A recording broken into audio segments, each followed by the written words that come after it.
हम लोग अभी जो आज फर्स्ट डे सुन रहे हो तुम भी वर्ड पावर की बात कर रहे हैं समझने के लिए। वर्ड पावर जानते हो ना, शब्द का मीनिंग आना चाहिए। क्या करते हो उसके लिए, बढ़ाने के लिए? ये जरूरी है या नहीं है? जरूरी है या नहीं है? तो आप करते क्या हैं, सोचिएगा जरा।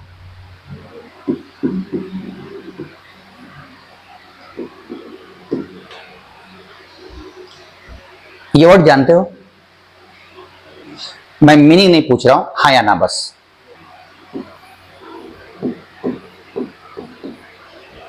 जानते हो? बताना। अब ये जब पूछूंगा तब। अगर मैं तुमसे बोलूं कि ये सारे वर्ड ईट से बने हुए हैं, वो वाला वर्ड, तो तुम्हारा क्या कारण है कि तुम इसको बचपन में जान गए और ये दोनों नहीं जान रहे? क्या कारण है? तो एक बात बताइए कि आपका अगर ईट का मीनिंग आपको पता है तो फिर ईटरी का मतलब क्यों नहीं पता है? अगर तुम एक तरीका निकालो, जरा सोचना। कल मैंने बोला था कि तुम खुश का मीनिंग जानते हो और खुशी का मीनिंग नहीं जानते। ये कितना लॉजिकल है, जरा सोचना। इसका क्या सर पैर है कि तुम ये जानते हो ये नहीं जानते?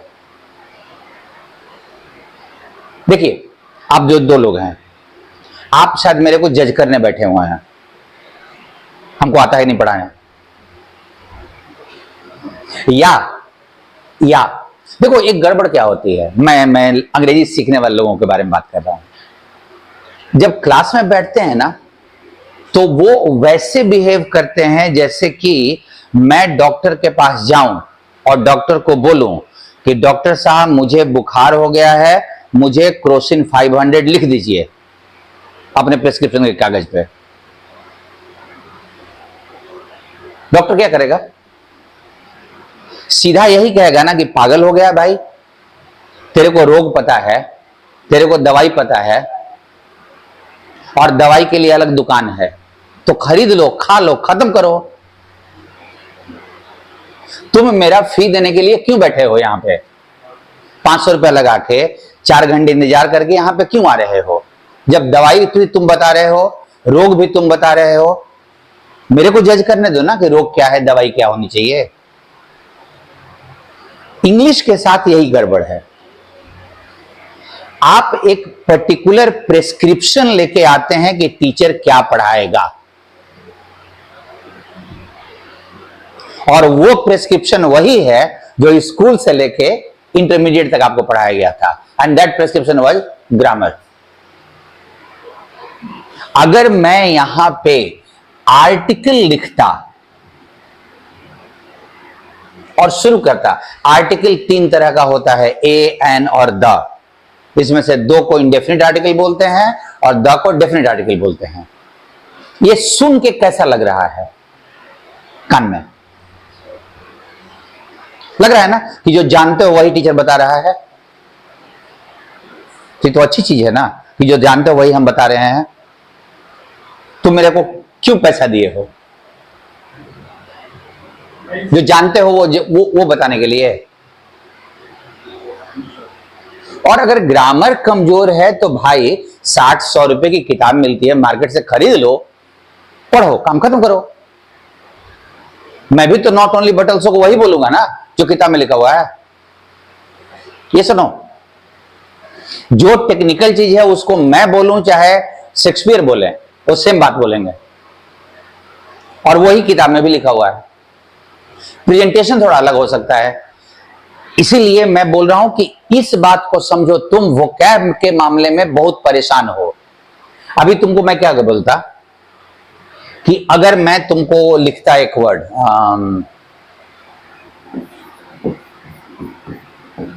जेफायर, और इसकी हिंदी लिखता मंद हवा और बोलता कि कॉपी में उतार लो। तुमको मजा आता? ये सुनो, कहे आज तक तो यही किए हो ना, और क्या किए हो? वर्ड पावर में और क्या किए हो?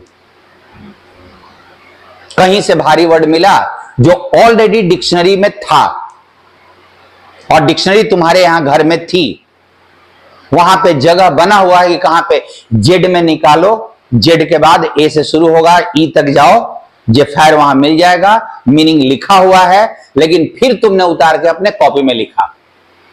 क्यों? ये आशा के साथ ना कि याद हो जाएगा। याद हो गया? कॉपी बिक गया कबाड़ी में, डिक्शनरी वहीं पड़ा हुआ है। तो वो काम जो तुमने किया और वर्ड पावर मजबूत नहीं हुआ, तो उसी काम को कंटिन्यू करोगे या काम का आइडिया चेंज करोगे? और वही मैं आते आते चेंज करवा रहा हूं। मैं कल क्या बोला था आपको? मैं आपको यही बोला था कि भाई तेरे पास वर्ड का स्टॉक अच्छा है, तुम्हारे गड़बड़ कहां है ना कि तुम वहां तक पहुंच नहीं पा रहे हो, तुम वहां पहुंच नहीं पा रहे हो। बस मुझे वो जो शब्द तुम जानते हो पहले वो आपको जनवाना है। वो जानते हो, ये दोनों जानते हो, तुम बहुत सारा वर्ड जानते हो। मैं तुमसे अगर एक वर्ड का मीनिंग पूछूं तो तुम नहीं जानते हो। मैं ये श्योर हूं कि तुम ये नहीं जानते हो। Anybody who could try?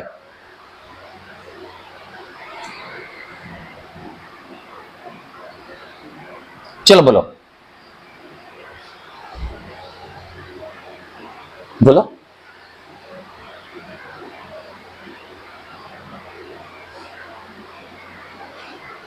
खाता है, खाता है। ये तुम किसी डिक्शनरी में दिखा सकते हो ऐसा खाता है मीनिंग? इंग्लिश हिंदी कहीं नहीं मिलता। तुमको कहीं भी V2, V3, V4 और V5 का मीनिंग नहीं मिलेगा कहीं। तुमको मीनिंग किसका मिलेगा? V1 का, क्योंकि अर्थ तो V1 का होता है। ये तो टेंस के अनुसार हम चेंज करते हैं भाई।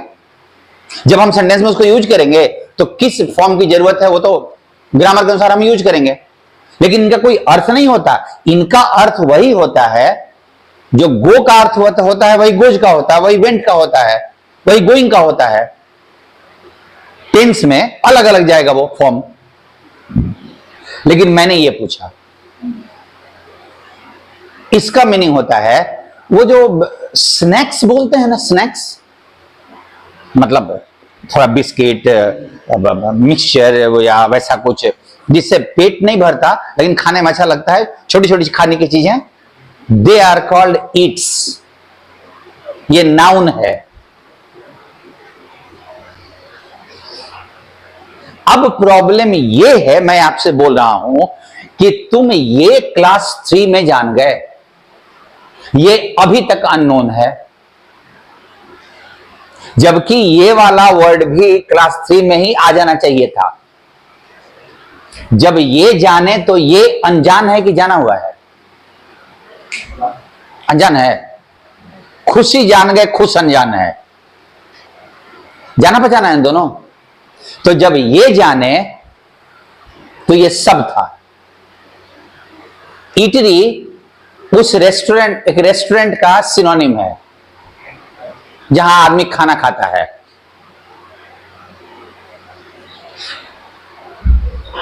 ईडिबल वो चीज जो खाने लायक हो। सर जैसे ईटी में दबाया हुआ होता है। नहीं, जिटरी होता है, ईटरी नहीं, जिटरी। तुम जिस वर्ड की बात कर रहे हो ना वो ये है, और ये भारी वर्ड है, वो भारी वर्ड है भाई। ये कोई भी चीज खाने लायक है, ठीक है। और इससे इसको जोड़ लिया जाए, नहीं खाने लायक है नहीं बोलते हैं कि सब्जी छोड़ दो, खराब हो गई है, इनएडिबल है, नहीं खाया जा सकता।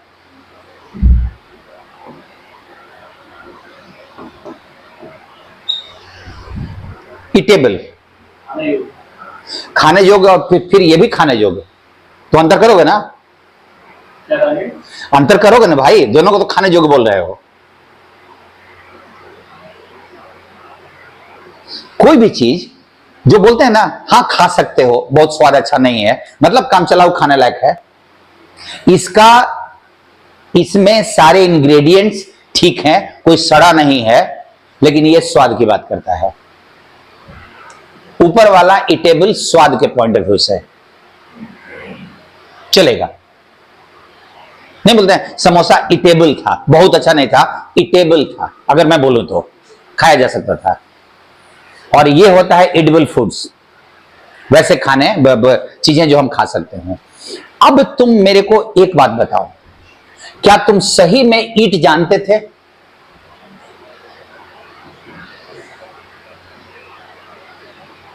मैं ईट की अगर बात करूं तो ईट, तुम बहुत मत लिखो, सुनो, अब ये पेन मत चलाओ, बचपन से पेन चला रहे हो ना, मेरे को पेन चलाने में थोड़ी दिक्कत होती है। हाँ सुनिएगा, अब सुनिए आराम से। मैं ये बोलूं कि जिस घर में तुम गए, जिसके मुखिया से तुमको परिचय हुआ, बाप से, बेटा अनजान, और उस घर में कितने साल रहे हो?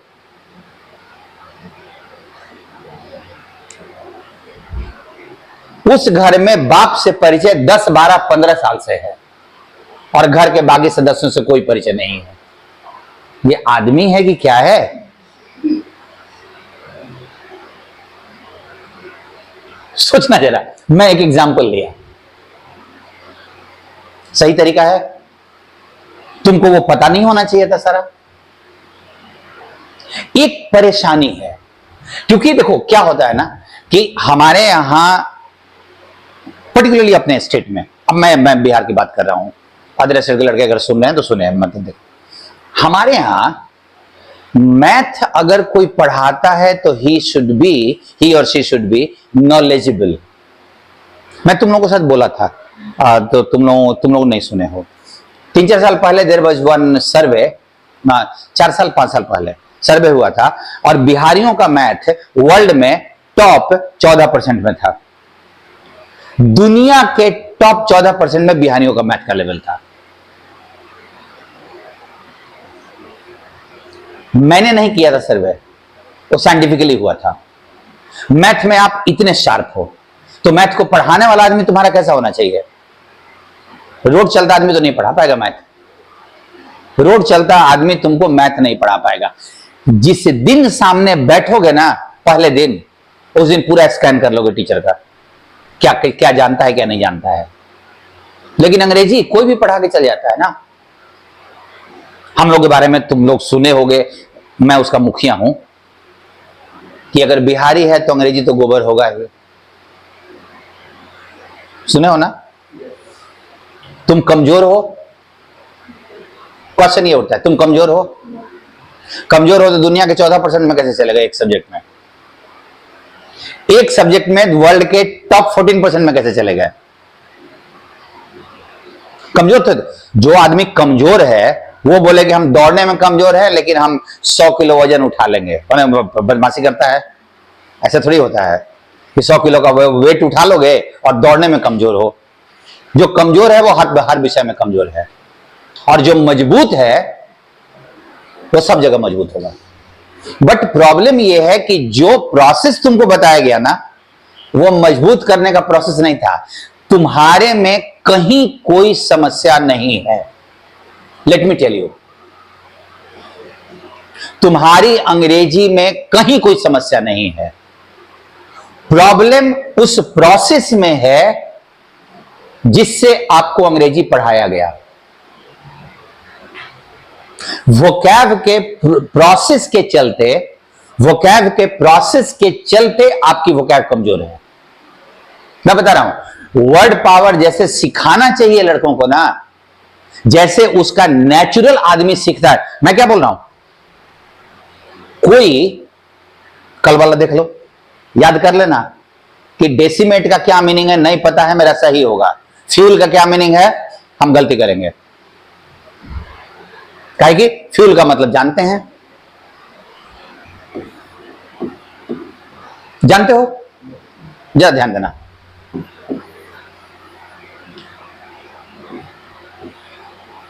Yesterday's attack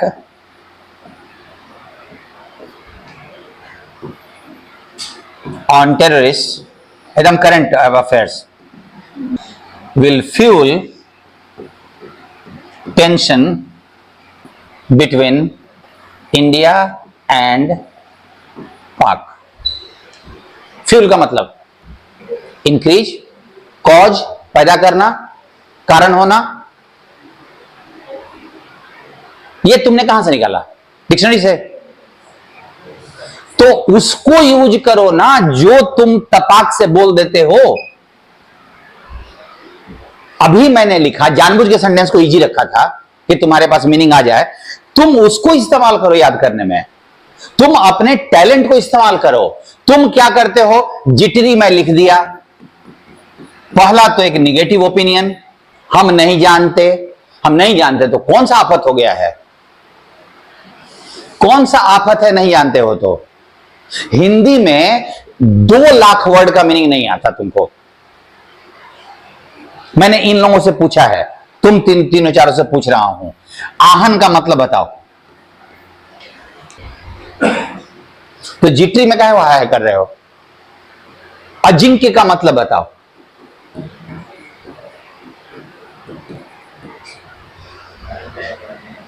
मैं लिखता जाऊंगा और मीनिंग नहीं मिलेगा, क्योंकि हिंदी में भी भारी वर्ड का मीनिंग गायब है, अंग्रेजी में भी गायब है। लेकिन रोना रो रहे हो यहां पे, यहां रोना नहीं रोते, क्यों? हिंदी आती है ना, अंग्रेजी नहीं आती, तो अंग्रेजी सीखो ना। वर्ड पावर तो सबका कमजोर होता है, वर्ड पावर सबका कमजोर होता है। कल मैं क्लोसिक बना रहा था, हम लोग क्लास में बना रहे थे, अब 20 वर्ड था, मतलब 5 ऑप्शन थे, हर में 4-4 ऑप्शन था, 5 क्वेश्चन थे, 5-4 ऑप्शन था। उस 20 में से 3 या 4 का मतलब मुझे नहीं आता था। मैं उसके चलते कंक्लूजन ये नहीं निकालूंगा कि मेरा वर्ड पावर कमजोर है, मेरा 5 सही था। क्लास में लड़कों का उस 20 में से कम 7-8 गायब था, लेकिन क्लास में 70% लड़के ऐसे थे जिन्होंने 5 का 5 सही बनाया, मेरी तरह ही सही बनाया। उनको अगर सिनोनिम एंटोनिम में पूछ दिया जाता तो बोल दे कि हमसे नहीं बनेगा। लेकिन तुम अपनी भाषा को जब ठीक करोगे ना तो वो इसको संभाल लेगा, वो संभाल लेगा। नहीं तो मैं क्या होता है, मैं इटरी लिखूंगा तो मुझे जिटरी का मीनिंग याद आएगा, ऐसे हो जाता है।